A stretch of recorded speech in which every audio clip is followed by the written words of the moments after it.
What's going on? It is Mitch B at the historic Union Stage in Washington, D.C. You're here rocking with Plus and Trust once again for another edition of Plus One, and we're excited for this one. We've been following this duo for a presidential term now, 4 or 5 years. Flwr Chyld Grimm Lynn are here with us in D.C. They're on the Cafe Noir tour. They just released a project. First of all, appreciate you guys for joining us. Just what has it been like for you guys to begin this journey on tour, be here in this city that always shows you love, and just be on this journey? Yeah. First of all, thank you for having us. Yeah, man. Of course, for real. Thank you. Yeah. Tour's been cool. Last year we were at DC 9, and it was my personal favorite show. Same. Last year, the energy was there. Yeah. From start to finish. And yeah, beautiful crowd, and they just they were moving the entire time, which was nice to see. You need that energy on tour because you might go on stage just low energy, low vibes or whatever. Yeah. But they can kind of help lift you up and just help build more momentum for the next day. So I'm looking forward to that again because I know they're gonna come correct again. You gotta take care of you. So you got the waters, you got the teas, man. So you see the fruit trays in there. Yeah. Staying healthy. Gotta stay healthy, man. And just talk to that about being on the road for 3 weeks at a time. You know, you got family and friends here with you. Just how do you make sure and ensure that you stay healthy, you keep those vibes high to give that energy every night? We are on a strict, not a strict diet, but we are very mindful of the things that we put in our bodies.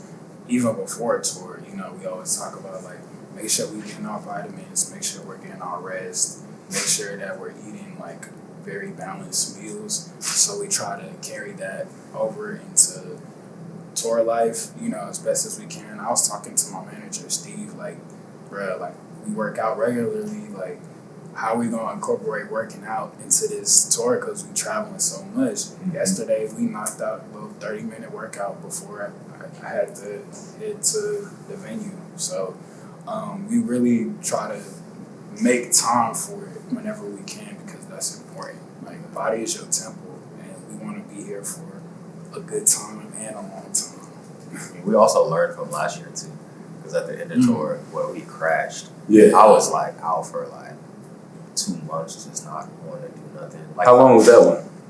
That one was only 5 days, but we were gone for 2 weeks. Yeah, 2 weeks. It was a lot of traveling back to back. We didn't have too many rest days either. Yeah. No.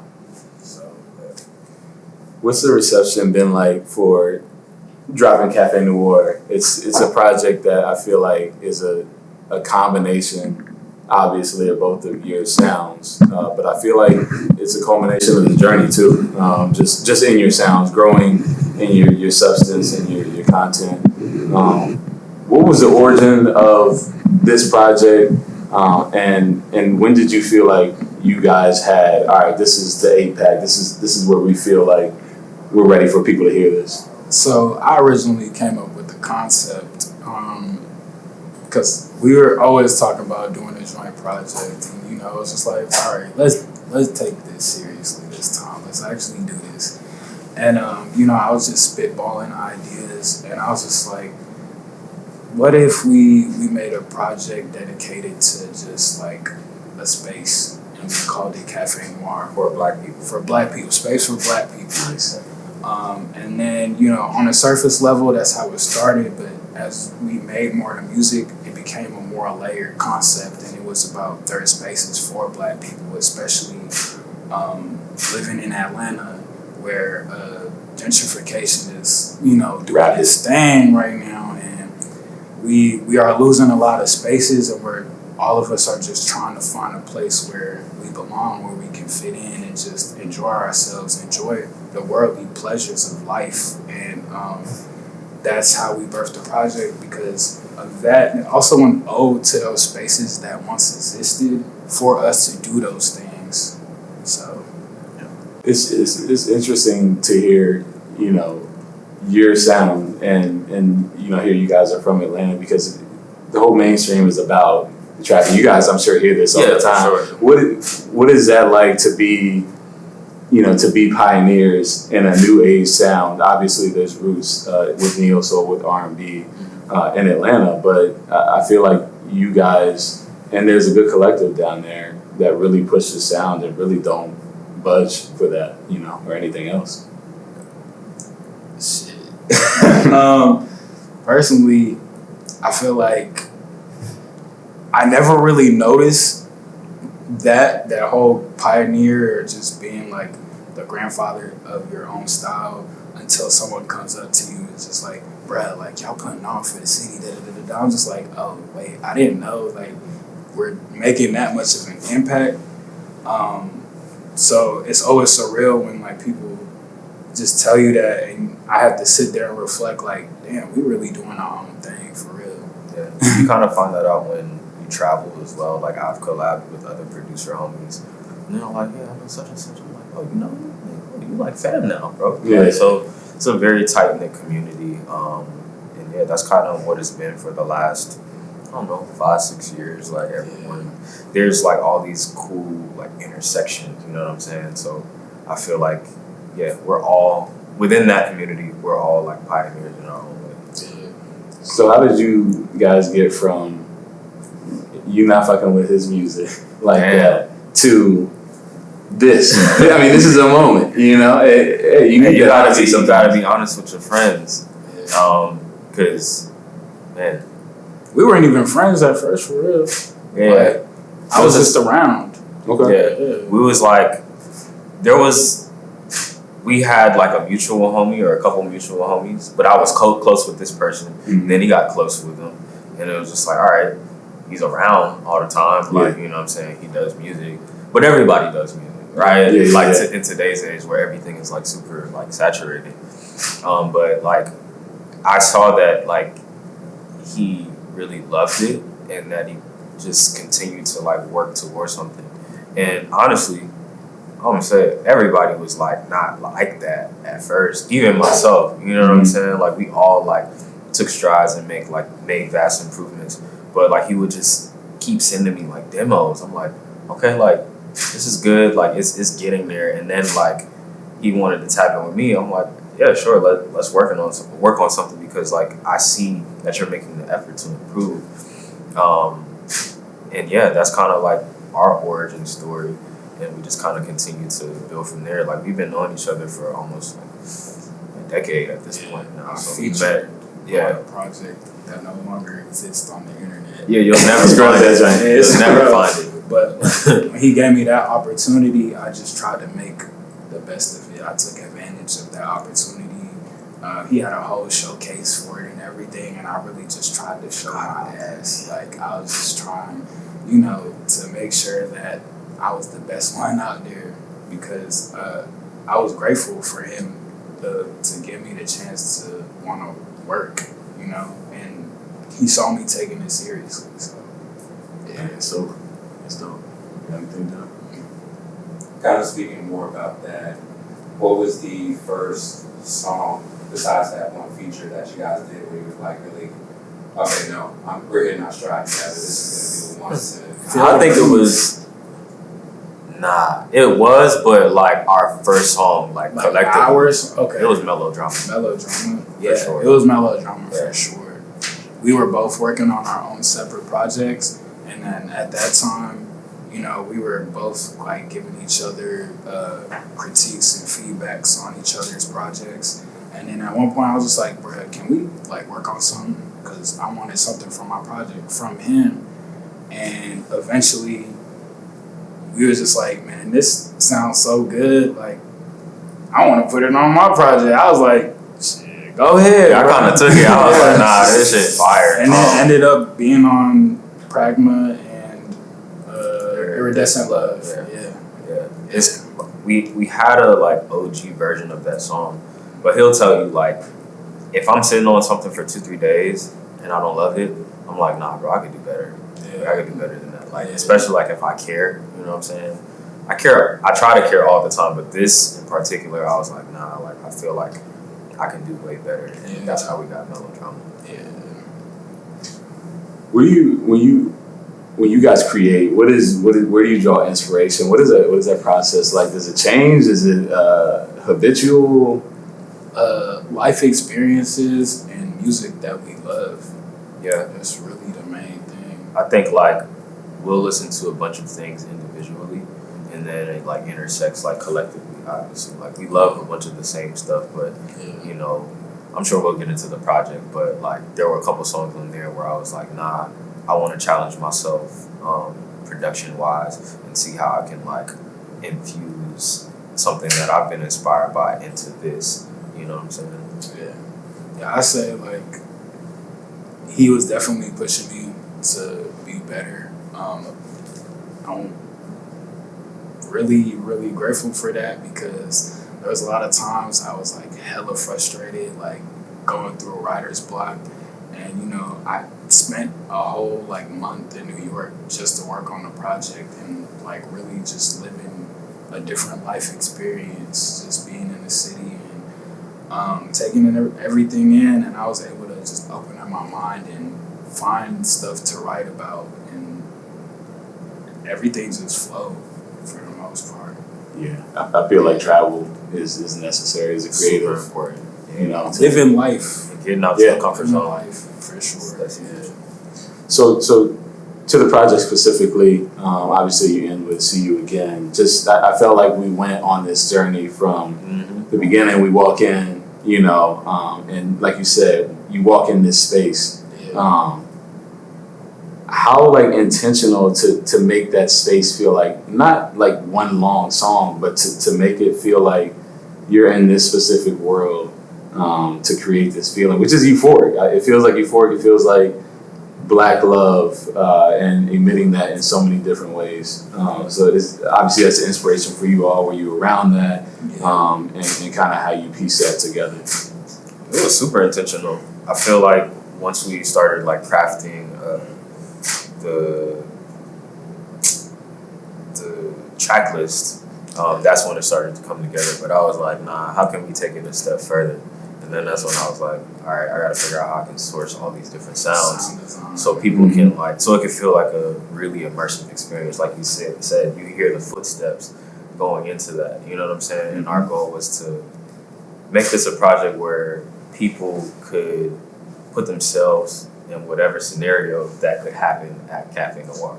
Like you hear the elevator sound, you hear the heels clicking, you hear the hotel door shut. You know what I'm saying? So it's an entire experience we're talking about. I'll say like it wasn't even gonna be 8 songs originally. Yeah, it was only supposed to be like 5 or 6. Yeah, we appreciate y'all. For sure. But you know, we just felt like it didn't need a whole bunch of songs to get a point across. We could tell a story within that limited amount of songs, and people be able to get that full experience. It became more layered as we went along. The more music that we made, Nights Like This was actually the first song that we did work on. We made that. What was it? February of 2023. And we finished the project in the same place that we started it. So we started it in LA and we finished it in LA. We did it in LA and then we finished it in LA. Man. Falling For Your Love was like the last song that we worked on, and we recorded that in LA. What was it like for you guys? You worked with Giza before, and just everything that they do. What was that connection like? Because they have been, you know, doing their thing as well for a while, and I see all of you, even, you know, Chromanichi, just being able to step into whatever world. Yeah. But put your seasoning on it, you know?